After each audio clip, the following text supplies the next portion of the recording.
and right away.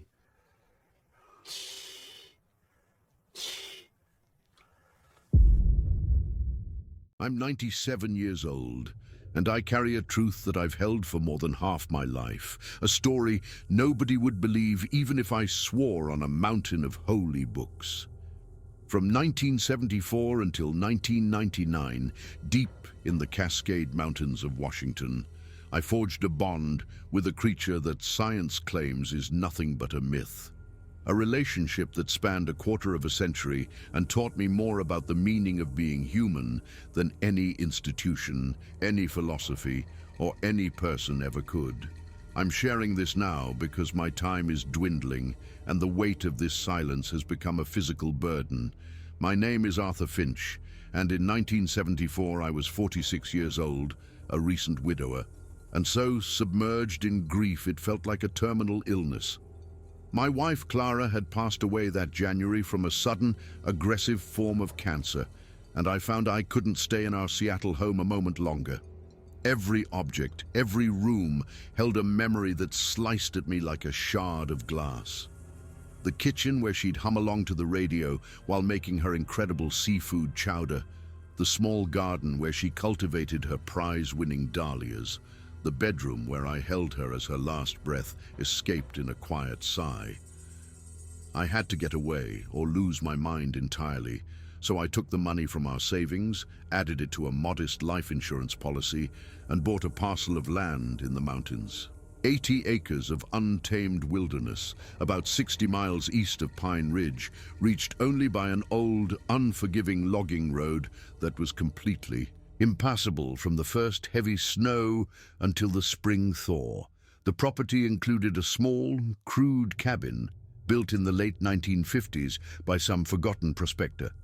It was little more than a single room with a sleeping loft, a stone fireplace that consumed wood at an alarming rate, a basic kitchen corner with a hand pump for well water, and an outhouse 20 yards away. No electricity, no phone line.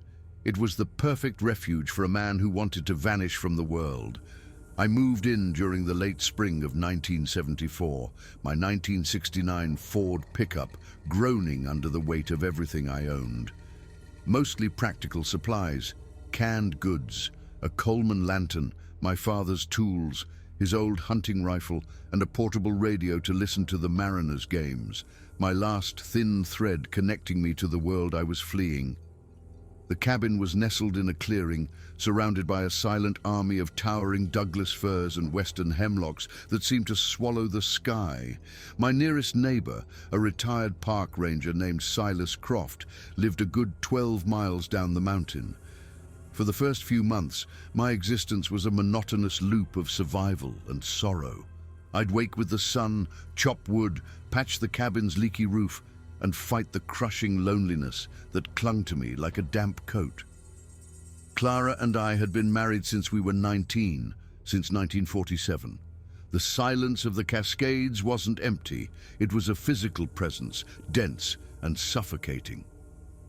Then came August 23rd, 1974, a Friday. I remember the date because I'd spent the previous evening listening to the news about Nixon's resignation, the entire nation in upheaval while I was isolated in my own personal chaos. I awoke just before dawn to a sound that did not belong, a deep, guttural vocalization that seemed to vibrate through the very wood of the cabin. Part growl, part agonized moan, and entirely alien. I grabbed my rifle and moved toward the sound, stepping carefully through the misty, pre-dawn gloom. The forest was thick with a damp fog that limited visibility to a few dozen feet. I followed the sound for perhaps a quarter of a mile until I came to a steep ravine where a creek, swollen by summer melt, rushed over mossy rocks. That's where I saw it. At first, in the dim light, I thought it was a large black bear, maybe caught in a trap or injured. But as I drew closer, to within maybe 30 feet, I realized this was something else entirely. The creature was immense, easily 7.5 feet tall, even lying on its side against a large boulder. It was covered in thick, dark brown hair, nearly black in places, with shoulders so broad they seemed to defy anatomy. One of its arms was bent at a sickening angle, a compound fracture with bone piercing the skin, and blood matted the dark fur around the wound. When it sensed me, it tried to rise, but collapsed with a sound that was shockingly human, a cry of pure pain and frustration. It was then that I got my first clear look at its face. An image that has been seared into my mind for 51 years.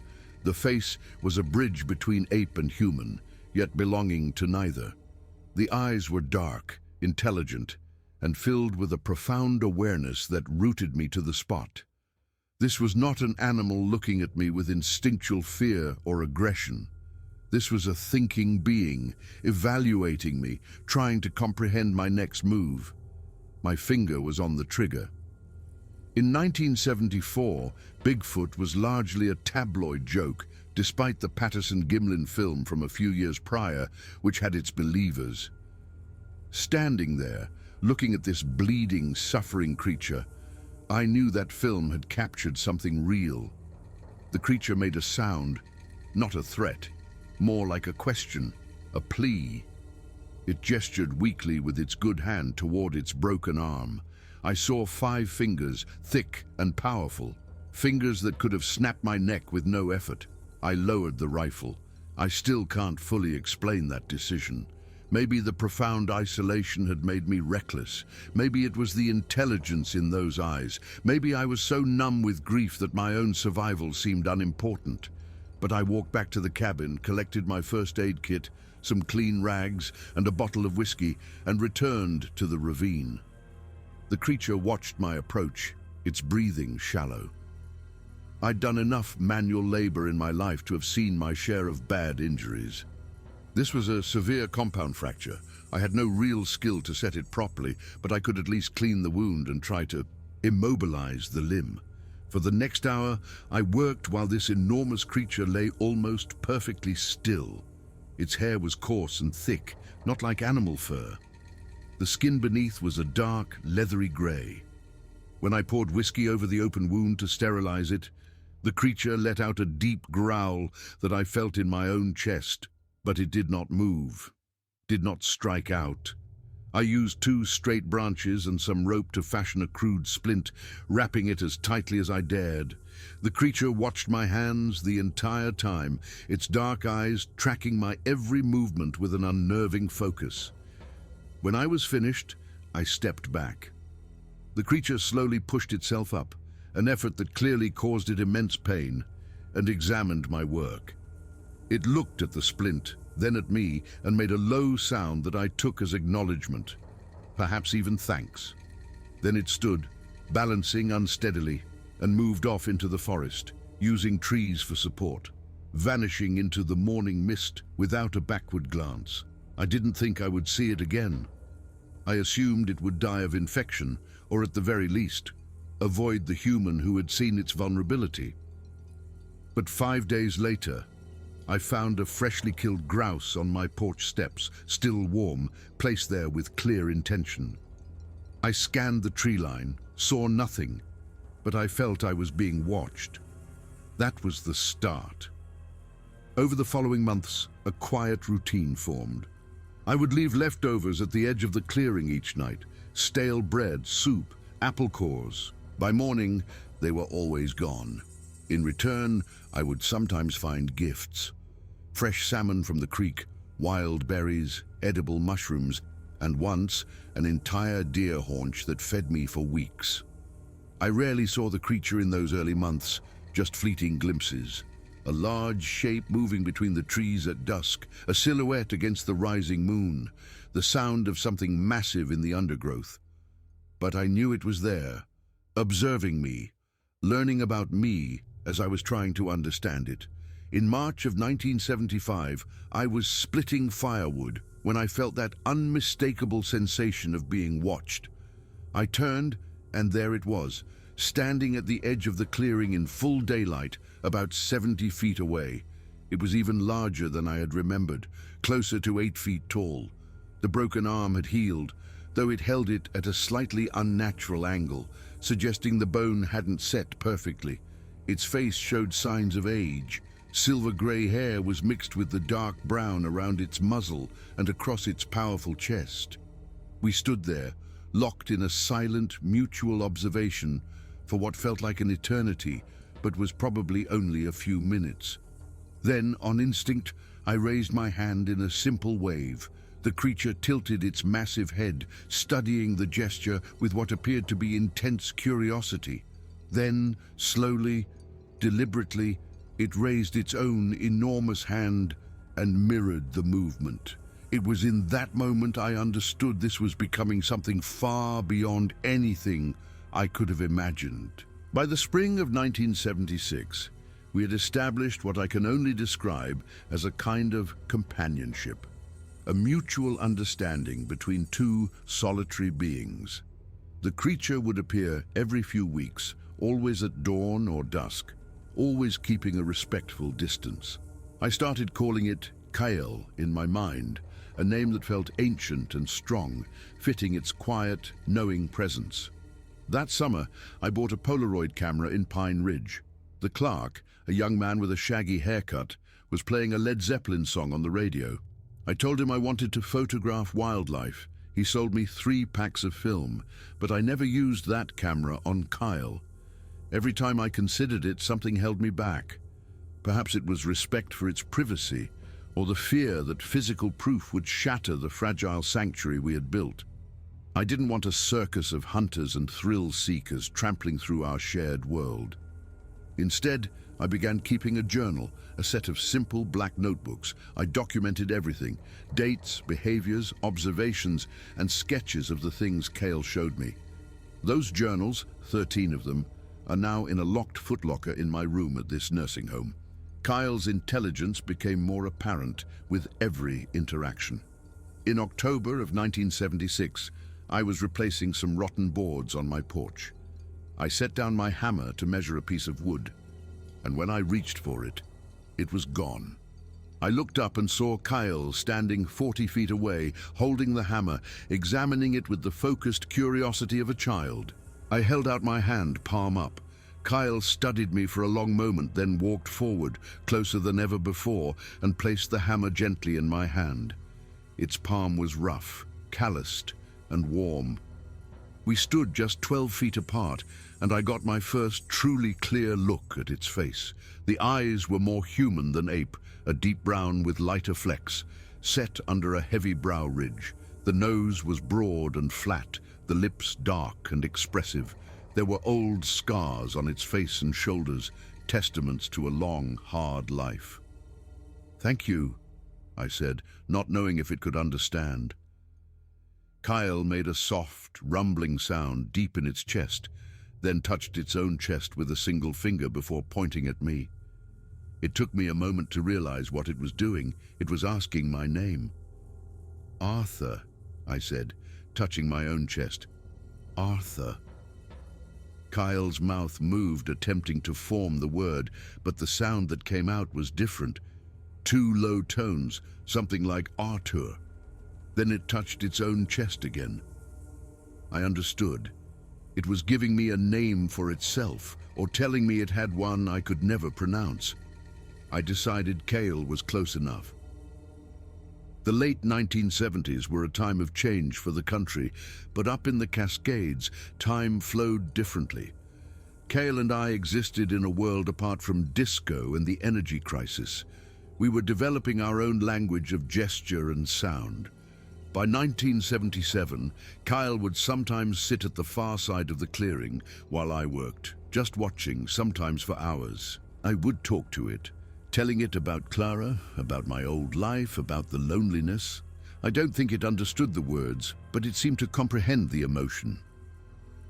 One afternoon in August of 1978, I was trying to free the head of an axe that had gotten stuck in a stubborn log. I'd been at it for hours, growing increasingly frustrated, swearing and kicking at the log like a petulant child. Kyle sat in its usual spot, observing. Finally, I gave up in disgust and stomped back toward the cabin.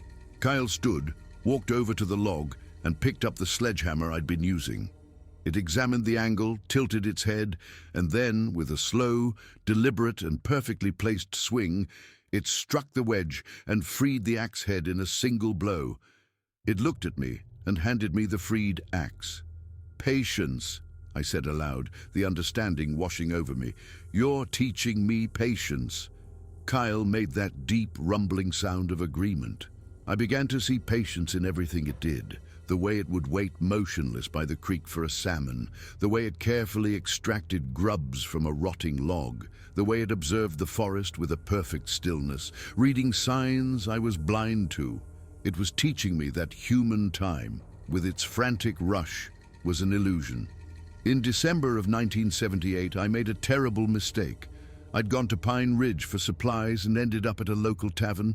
After a few too many beers, I started talking to some loggers and foolishly mentioned seeing strange, large tracks on my property. "Bigfoot tracks," one of them asked, his eyes lighting up. Words spread like wildfire. 2 weeks later, a convoy of pickups filled with armed men showed up, ready to bag the beast and become famous. I ran them off, screaming that I'd been drunk and making things up, threatening them with the sheriff. They left, but the damage was done. I had betrayed Kyle's sanctuary out of a moment of lonely weakness. I didn't see Kyle for 3 months. I thought I'd lost it forever, that my carelessness had shattered our bond. Then, one April morning in 1979, I opened my door to find Kyle sitting on my porch steps, just a few feet away. My heart hammered against my ribs. Kyle looked at me with those deep eyes, and in them I saw something that felt like forgiveness. It reached into the thick fur on its side, pulled out a small, smooth piece of green agate, and held it out to me. I took the stone. It was warm from its body. It was a gift, an acceptance, a decision to trust again. I sat down on the steps, and Kyle sat beside me, not touching, but close enough that I could feel the heat from its massive body. We watched the sun rise through the firs, and I understood the second lesson. Forgiveness is not something you wait to feel. It's a choice you make, often when it's undeserved. Kyle chose to come back, chose connection over safety. I wept that morning. For the first time since Clara's funeral, Kyle just sat with me. When I finally looked up, it was holding out one huge hand, palm up. I placed my hand in its, and its thick fingers closed gently around mine. We sat like that, man and creature, two lonely beings finding solace in a shared, silent understanding as the sun climbed above the mountains. That moment transformed our relationship from one of mutual curiosity to something I can only describe as a deep and abiding friendship. The 1980s arrived, and the world outside my mountain continued to change at a bewildering pace. I'd see it on my supply runs to Pine Ridge, people with strange new hairstyles and portable cassette players. But Kyle was a constant, a link to something older and more real. By 1982, our meetings were more frequent. Kyle began bringing me things I didn't understand at first. Arrangements of stones in specific patterns, carefully constructed piles of sticks, a perfect circle of ferns laid in the center of the clearing. It was Silas Croft, my neighbor, who inadvertently provided the key. He stopped by one afternoon and showed me an art project his granddaughter had made, using objects from the forest to represent her family. I realized Kyle wasn't just leaving things, it was creating art, it was communicating. The next time Kyle appeared, I gathered stones from the creek and arranged them in a spiral. Kyle approached, studied my creation, then looked at me, and I swear its eyes crinkled in what looked like a smile. It then sat and rearranged my stones into a new pattern, a circle with lines radiating out like a sun. This became our new language, a conversation in symbols and patterns. In September of 1982, I witnessed a disturbing scene in the grocery store parking lot. A father was screaming at his young daughter, who had accidentally knocked over a display. He called her stupid and clumsy, and the girl cringed in shame. I did nothing, telling myself it wasn't my business, but the man's cruelty haunted me on the drive home. 3 days later, Kyle came to the clearing. It picked up a piece of firewood I'd split poorly, the cut jagged and rough, and held it up. Then it picked up a piece I had split cleanly and held them side by side. I thought it was criticizing my work, but then Kyle placed both pieces together gently as if they were equally valuable. It touched its chest and pointed to both pieces. The message struck me like a physical blow.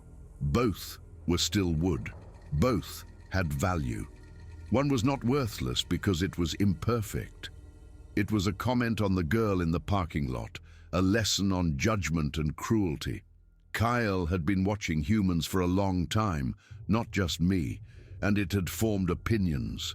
It showed me more over the years. It led me to an illegal dump site, gesturing with disgust at the rusted appliances and bags of trash marring the pristine forest. It touched its own chest, then a tree, then the ground, making the connection clear. I am part of this. You have made yourselves separate. Humans had convinced themselves they were masters of nature, not a part of it. In July of 1984, Kyle did something that changed everything again. It brought another of its kind to the clearing. I heard 2 distinct vocalizations and looked out to see Kyle with a slightly smaller, sleeker creature with fur as black as coal. A female. Kyle gestured for me to come out slowly. I stepped onto the porch, my hands visible. The female stayed back, cautious but curious. Kyle walked forward and drew a shape in the dirt. 2 tall figures with a smaller one between them. Family. Kyle was introducing me to its mate, showing her that not all humans were a threat. It was a profound act of trust. I never saw the female again, but the encounter made me realize that Kyle's isolation mirrored my own. We were both separated from our kind, seeking a connection we couldn't find elsewhere. By 1986, I was 61, and my body was starting to fail me. Kyle was visibly older too, more silver in its fur, its movements less fluid. One evening, I was reading a newspaper, and Kyle made a sound to get my attention. It gestured at the paper, then at me, with a look of confusion. I tried to explain the concept of news, of events happening far away. "We're explorers," I said. "We want to see what's out there." Kyle walked to the edge of the forest, returned with a large salmon and held it up. It then gestured to the mountains, the trees, the sky, a sweeping motion that encompassed everything. The meaning was clear. Why do you need to go out there when everything you need is here? I had no answer. Kyle had shown me another lesson. Humans had invented complex abstract goals that divorced us from what truly sustains life. We valued progress over presence, ambition over connection. The late 1980s blurred into the 1990s. The world was shrinking, connected by new technologies I didn't understand. But my world remained the cabin, the forest, and Kyle. In the spring of 1991, I turned 63. My arthritis was a constant companion, and I was acutely aware of my own mortality. Kyle was aging too. We were 2 old friends, aware that our time together was finite. That July, Kyle crossed a boundary we had silently maintained for 17 years. It entered my cabin. I had left the door open on a warm day, and I turned to see its massive frame filling the doorway. It looked around with intense curiosity, its eyes falling on a small table where I had laid out old photographs of Clara, of our wedding, of my life before the mountains. Kyle picked up our wedding photo, holding it with incredible gentleness, studying Clara's face. "That's Clara," I said, my voice thick. "My wife. She died. That's why I came here." Kyle looked from the photo to me, and then it touched Clara's face in the picture with one finger, a gesture of profound empathy. Then it touched my face in the same way. It understood loss. It understood grief. I broke down completely, sobbing at my kitchen table while this creature science denied stood beside me, one massive hand resting on my shoulder, offering silent comfort. It then gathered all the photos of me with other people and laid them in a line, pointing at them. then at the empty cabin, then at itself. The lesson was stark. Humans need connection, but we build walls, choosing an isolation that slowly kills us. After that day, Kyle would sometimes come inside, sitting on a reinforced bench I built for it. In December of 1992, I finally bought another Polaroid camera. I was 64, and the thought of dying with no proof of Kyle's existence had begun to haunt me. Kyle was initially wary of the camera, but when I showed it a developing picture, it was fascinated. I took 4 photos that day.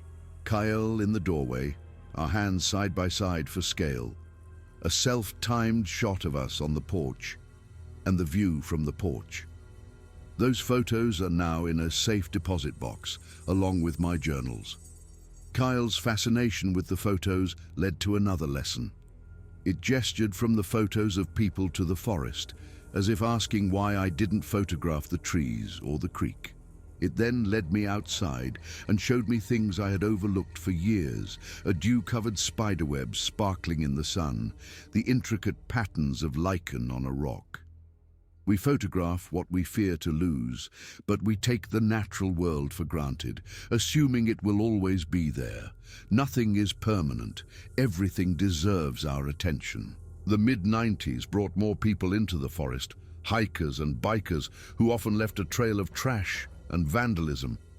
In August of 1993, after a group of college students left a campsite scarred and littered, Kyle showed up, more agitated than I had ever seen it. It led me to the site, gesturing at the beer cans and the names carved into ancient trees with a sound of pure grief. It then mimed the act of carving a tree, stopping just short of the bark, before gently caressing it instead. The message was clear: cruelty is a choice. We have the capacity for respect, but we so often choose destruction. This marked a darker turn. Kyle was watching its world being invaded and destroyed. In 1995, a logging company began clear-cutting a tract of land just 6 miles away. The sound of chainsaws became a constant, mournful drone.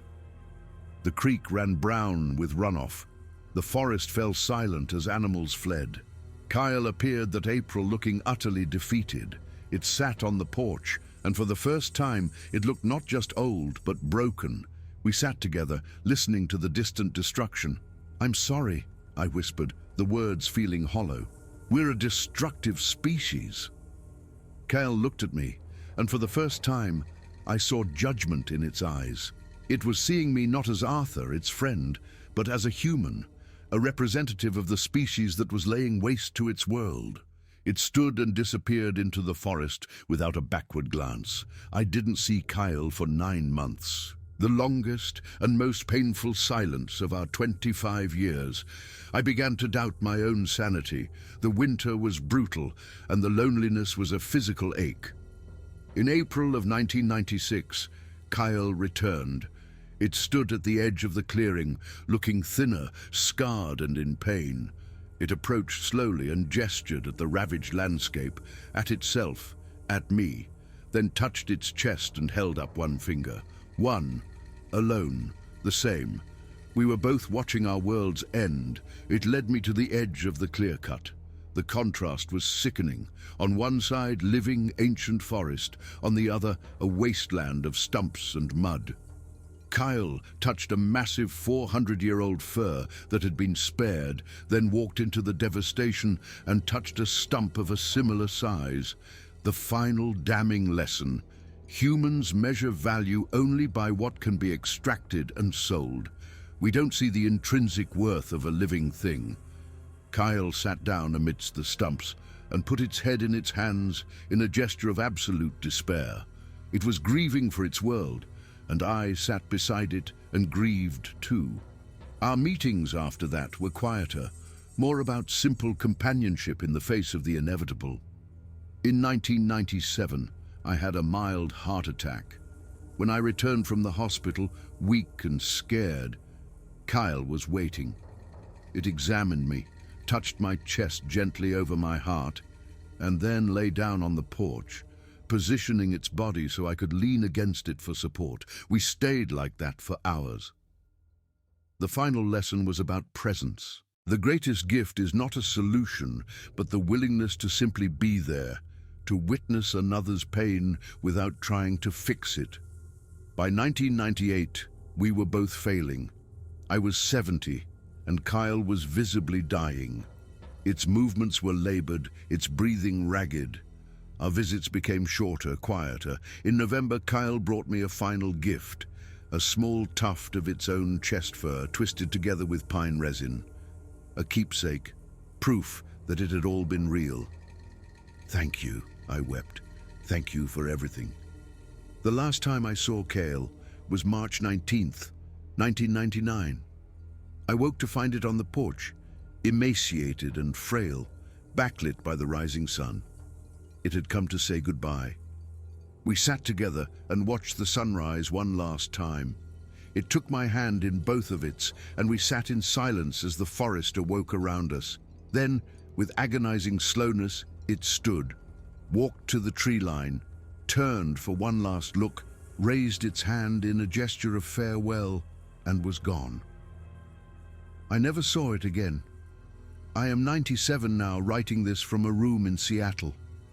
I left the cabin in 2004, my health making it impossible to stay. The property is now in a conservation trust, protected forever. That is something. What Kyle taught me is this: we have forgotten how to be present. We judge each other with a cruelty we don't apply to ourselves. We have divorced ourselves from the natural world and called it progress. We consistently choose destruction over preservation. And yet, we are capable of connection, of empathy, of change, if we are humble enough to learn. Kale didn't hate humanity. It just wished we were better. I wish that too. The tuft of fur is in a small wooden box on my bedside table. I hold it sometimes in the dead of night and remember, if you take anything from my story, take this: slow down, look around you, really see the world and the people in it before they are gone. Connect with something other than yourself. And if you ever find yourself deep in the ancient forests of the Cascade Mountains, be quiet and listen. Be open. Because the real mystery isn't whether creatures like Kale exist. The real mystery is why we, with all our intelligence, seem so determined to destroy the only home we will ever have. I'm 97 years old, and I still don't have an answer to that question. But I believe Kyle did, and the answer filled it with a sorrow I now understand completely.